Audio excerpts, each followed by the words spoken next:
ठीक है, तो जो असल हमारे हल्के हैं, मोस्ट पावरफुल सर्कल्स हैं, उसमें लॉबिंग काम करती है सारी मूवमेंट्स में। इस वक्त चूँकि वहाँ पे कोई लॉबी नहीं है, everybody there is behind the boss, that's why इतना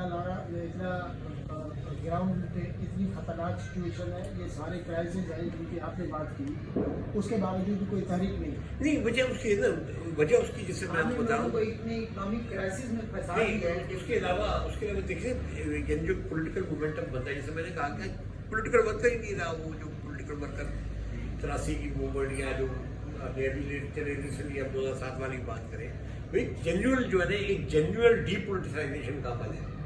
इस जेन्युइन डीपोलिटिसाइजेशन के अमल से हम किस तरह निकलेंगे? मतलब ये मेरी भी सोच है, आपकी भी होनी चाहिए, हम सबकी होनी चाहिए कि भाई क्या हमने इसकी क्या हद की साकित तो नहीं होगी। मतलब आज अगर हम लोग बैठे आपस में बात करें तो एटलीस्ट का मतलब इस सोच के साथ बात करें, लेकिन ये चीज़ साकित नहीं है, वो जामिद नहीं है। इसलिए इसकी एक तगय्युर ज़रूर आया है, लेकिन इस तगय्युर में से निकलना है। अच्छा, नहीं कह रही है कि आम